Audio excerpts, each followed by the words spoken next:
Good evening to you once again, and thank you for your company on Rwanda Television News. As we begin tonight's edition, let us inform you that on Friday afternoon at Village Rugiro, President Paul Kagame received members of the German Parliament, including Jens George Svan, Goethe Kings, and Alexander Richard Throm, along with their accompanying delegation. Their discussions counted on the current global challenges, including migration issues, and highlighted the ongoing collaboration between Rwanda and Germany. And moving ahead, the Gender Monitoring Office, together with its partners, organized an event to recognize the public and private institutions that promoted gender equality at our workplace. And joining us live in the studio is our colleague Adams Kwizera, who attended the event. Adams, thank you very much for joining us. And if you can go ahead, what about the event, and what about recognizing those who performed well in terms of maintaining gender equality at workplace? Well, thank you, Sam. As you said, this event was in the framework of promoting gender accountability in public and private workplaces, where the Gender Monitoring Office, GMO, together with the Private Sector Federation, PSF, and the other partners in this journey, who are the United Nations Development Program, UNDP, UN Women, and USAID, Feed the Future Project Rwanda, jointly organized this event to certify, recognize, and award private companies and public institutions which have made significant progress in this in promoting gender equality at the workplace. So we talked to various CEOs and managing director of various companies who reiterated that the commitment to ensure this gender equality at the workplace were the key pillars they build on to ensure that this have to be achieved at the rate of 100%. Mostly, as you saw it today, we are mostly hiring women as well as men, so by equally, and we treat them equally, and to make sure that they are both productive, to make sure that our company get benefit. Because some people, they still consider us superior to others, so especially men. So for us, I think as ACP Akagera project, we adopted to a higher like 50-50 so that we can maintain or eliminate such kind of superiority.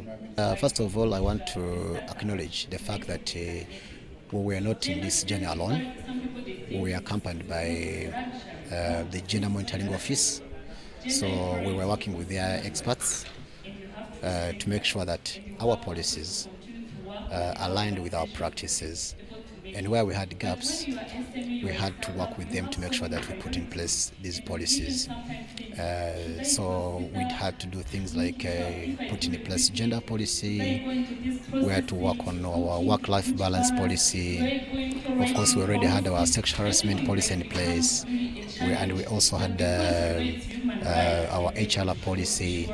So the whole idea was, how do we translate all this into practice as well? So for the last 1 year, we have been really working with the Gender Monitoring Office and the other partners on this journey. Yeah, and we are happy that we've come this far. Well, those are the comments of the CEOs and managing director who were also awarded during this ceremony. So, as you know, Rwanda has made tremendous strides in empowering women over the past 3 decades. So it means that since the end of the 1994 genocide against Tutsi, to which they also demonstrated strength in the liberation struggle as well as rebuilding the country. So this is a sneak peek of what happened in this evening of awarding ceremony of these private and public institutions. Right. Thank you very much, Adams, for your time tonight. Thank you so much, Sam. Right, and as we move ahead to other matters, today marked the last day for the breakfast meeting series that were hosted by the African Solidarity Fund, which started on 9th of April. Today's discussions were to make a sensitization among private sector businesses guided by PSF Rwanda and the banks that African Solidarity Fund is expanding its portfolio in assisting their businesses. We do have the details with Christelle Uwase. Several entrepreneurs who have already collected guarantees from African Solidarity Fund affirmed that they have benefited from it by supporting their businesses. Hijiro Innocent is one of them. We're having some issues of financing because of the lack of enough collaterals. Yeah, then when we met FSA, that challenge was just solved because they covered the gap that we had for collaterals. Then we got the financing from the bank. The fund encouraged those who don't know about them to join them, as it is the best opportunity provided to their businesses to have access to finance and expand. I'd like to encourage people that don't know about Africa Solidarity Fund to get to know about us as a guarantee fund because it's going to benefit you under access to finance, whether under cooperatives, microfinance institutions, women in finance, but also especially the private sector, because it benefits the private sector to scale up in their projects and have an impact to the economy, but also create employment to a large sector of people in the economy and grow their portfolio on their projects. The African Solidarity Fund is a multilateral guarantee fund boosting 21 African member states. Dedicated to enhancing financial accessibility, African Solidarity Fund extends its reach by providing robust guarantees covering up to 80% of total loan financing with a ceiling of $30 million per project US dollars. The fundamental goal of African Solidarity Fund is to bridge the gap in access to finance by contributing to the country's socio-economic advancement. Christelle Uwase, RwandaTV News.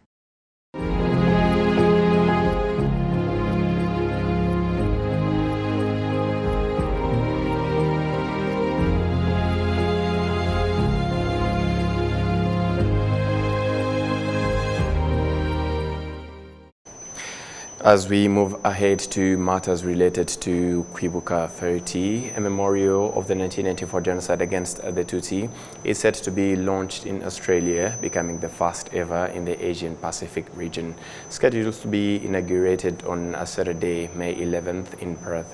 The memorial is set to brainchild of the Rwandan community in Perth Inc., an association of the Rwandans living in Western Australia. And joining us tonight on Rwanda Television News is Stephanie Kabanyana Kanyandekwe, an artist, a broadcaster, and a researcher. Good evening, and thank you for joining us on Rwanda Television.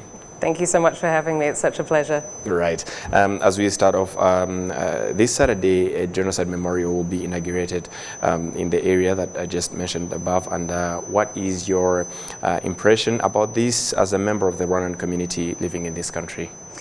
It's such an important thing to have coming to Australia, as our family is only the second family to come to Australia in 1986.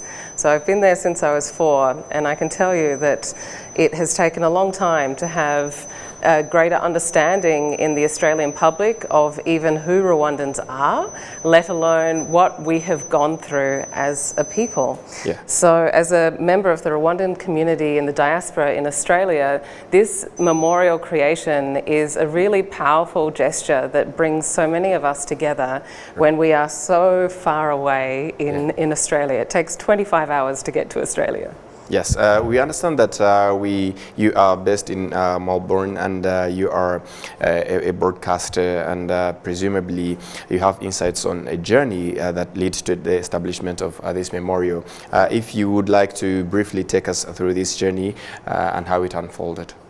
So with less than 2,000 Rwandans in all of Australia, a continent that's larger than the size of Europe, it has taken some time for us as a community to find ways to commemorate Kwibuka every year and to find moments where we can join together physically in space. That's so important for our culture. Turikumwe, we are together. Right. And so across these states and territories, there are 6 states and 2 territories in Australia, there are very small communities who have always joined together every single year for our annual Kwibuka commemorations.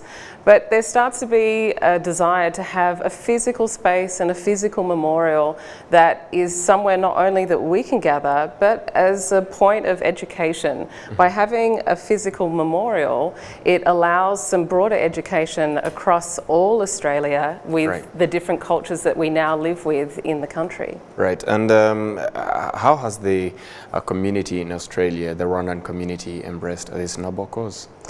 Well, Sam, I have to say it's more than embraced. They've really championed this cause. It's been a process of many years of the Rwandan community abroad in Perth specifically, who first came up with a plan, an idea, and also have worked with artisans to create this physical structure that's in the shape of the Kwibuka candle that we all know so well. Right. And it took them a number of years to petition council, to apply, to come up with the approvals, and indeed to come up with the funding themselves. This is a Rwandan community who have bound together in creating this memorial for something that is more than them. It's not just for those in Perth, it's for all of the Rwandans in the Australian region and indeed in the greater Asia Pacific region, as it marks the first in this geographic location. You mentioned something about education that such a physical place brings, and I'm just wondering, for the younger generation, mostly those who were born after the 1994 genocide against the Tutsi, who doesn't know much about our history,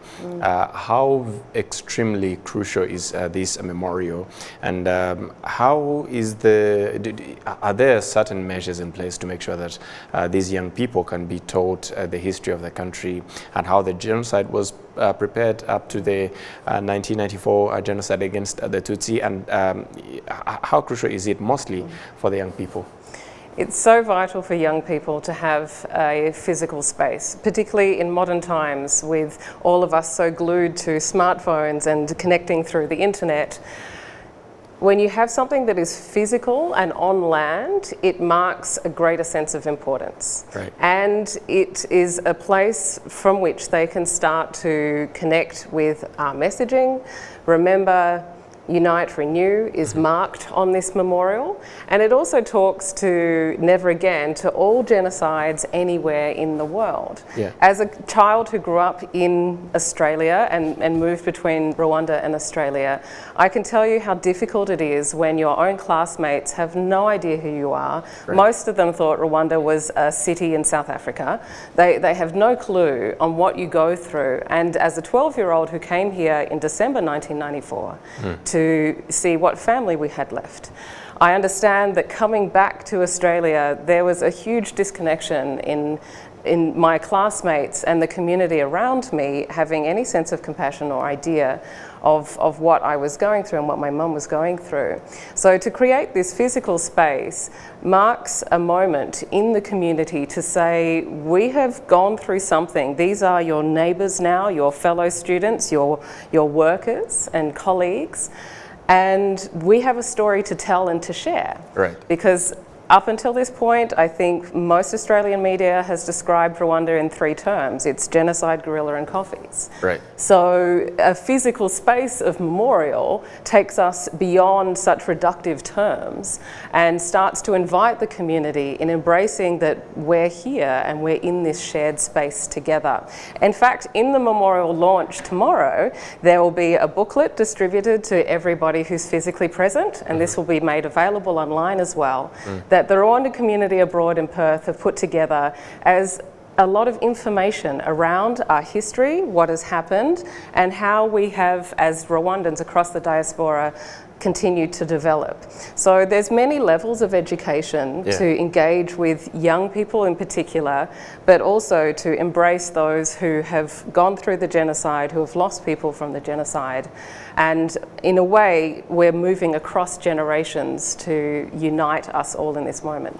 As this is yet to be unfolded, I'm just wondering of what great importance is it to tell the real story of what happened in Rwanda in 1994 in terms of countering the deniers and revisionists of the 1994 genocide against the Tutsi?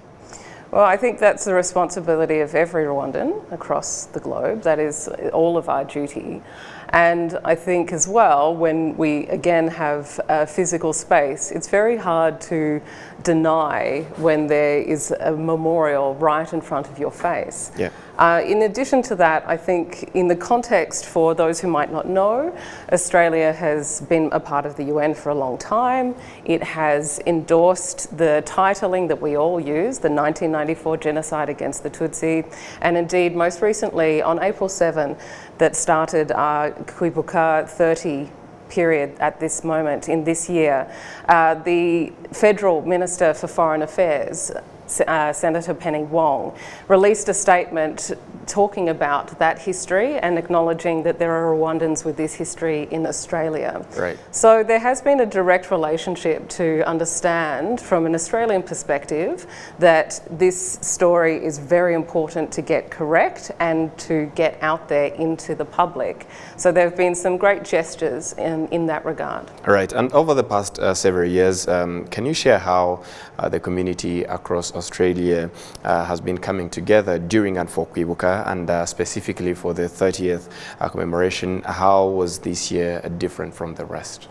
Well, this year was huge. Usually what we do across the communities, it's often by state. As I say again, Australia is such a large place. Yeah. So generally we find populations of Rwandans gathered in major city centres, maybe a community of 200 to 300 in each of the capital cities, with the exception of Darwin, which has a population of 1 Rwandan, and that's my mum. Right. So she generally tunes in via online or comes to visit us in Melbourne. I'm based in Melbourne. So with these commemorations, that happens every single year, but this year being 30 years, I think when we come to these major milestones, they're an extra opportunity for reflection. And so we gathered as a Rwandan community in the nation's capital, in Canberra, at Parliament House, to have our first Kwibuka that was national and attended by Rwandans from all around Australia who flew in, as well as some Rwandans who came from here, from the country, to mark this commemoration in a greater way. Right. And it was an event that lasted the whole day and allowed so many of us to connect physically and personally where we have just been on Zoom for a number of years. All right, thank you. And as we head to the conclusion, what would be your message to share with genocide survivors, especially in this time of commemoration? I don't know what I could say that you haven't already heard or already know. But what I can do is I can rejoin these sentiments of saying we support you, we love you, we care for you, and it is our duty as Rwandans to continue to support you in whatever your needs are.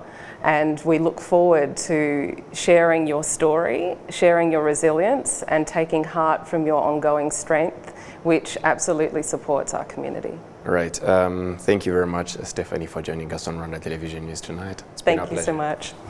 Right.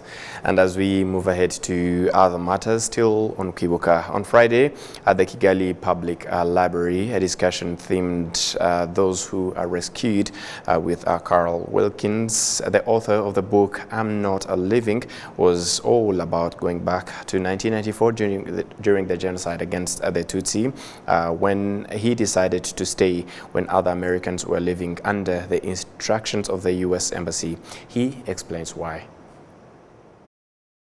The embassy puts out 2 pretty direct orders. You have to leave. All Americans are leaving.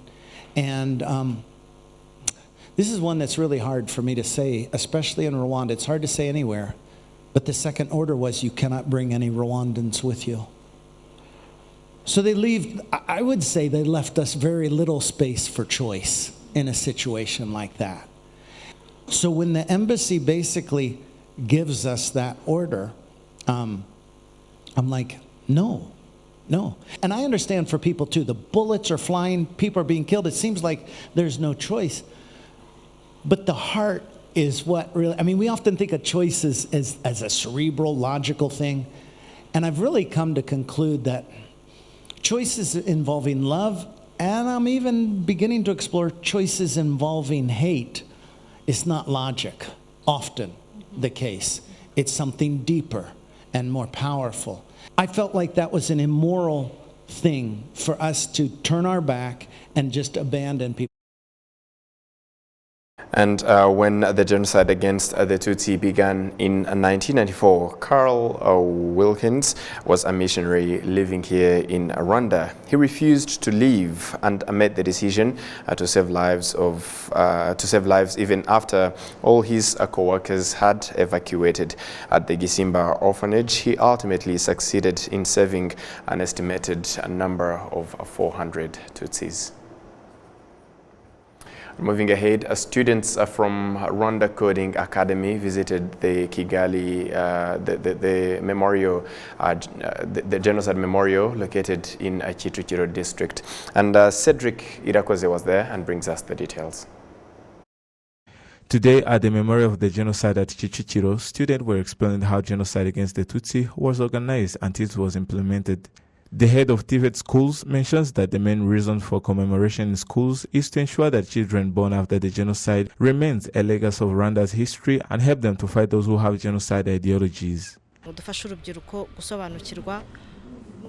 We remember the victims in terms to help students to be aware of history so that they might keep the legacy of fighting genocide, because the more they understand how genocide were prepared, the more they may be able to fight the genocide ideology.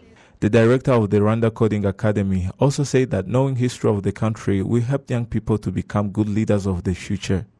This genocide, the reason why it was perpetrated here in Rwanda is because of bad leadership and the decision of bad leaders.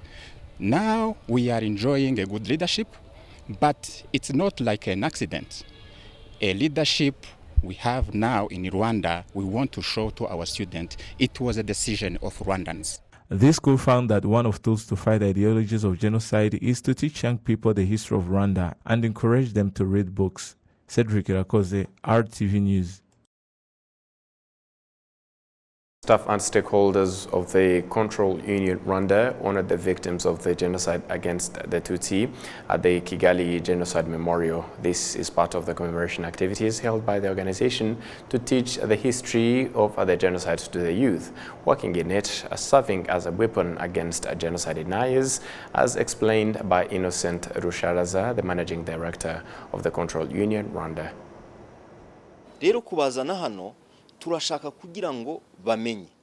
Bringing them here is for them to know how the genocide was prepared and implemented, its intensity for them to have weapons to fight against deniers of the genocide against the Tutsi, because remembering is to lessen the efforts of the deniers of the genocide against the Tutsi.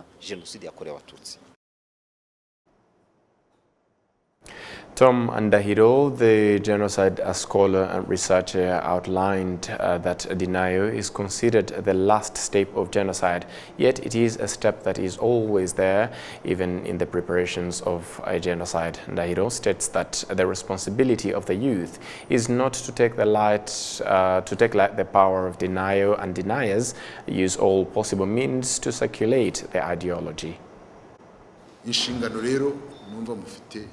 The responsibilities that you have, you at your age, those below and other generations to come, the fight was of conscience and the army is still there and strong. Still, the war of mentality of understanding people like Christine Coleman is yours. The platform they are using, you should use it too. Ideas fight ideas. Fighting bad ideologies requires to understand what you are fighting with, because the joint you are being attacked at, it is where you conquer. In Rwanda, since 2017, control union certified products include tea, coffee, flowers, vegetables, and fruits to be traded on the international market. Employees and executives at Rwanda Form and Amajirwa have vowed to continue working to promote unity and fight genocide ideologies. The announcement was made on Friday as the employees and executives participated in the commemoration event to mark 30 years since the genocide against the Tutsi here in Rwanda. The group visited the Gahanga Genocide Memorial Site, where they paid their respect at the graves of the genocide victims buried there. Calls were also made for all Rwandans to learn from the tragedy of the past so that such atrocities are never allowed to happen again. The event was concluded with the lighting of a flame of hope for the future.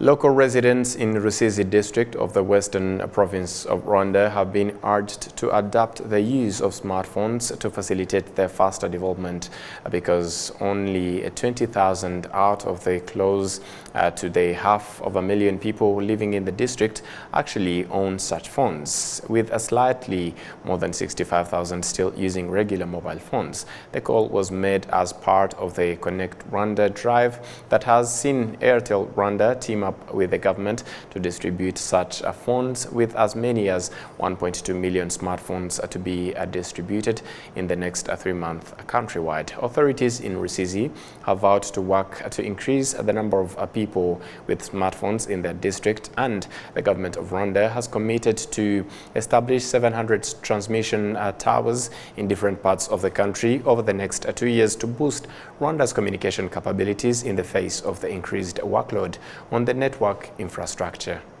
And that's all from us here at RBA's Rwanda Television News. On behalf of the entire news production as well as the technical team, many thanks for being with us, and we wish you a great and fun-filled weekend. Goodbye.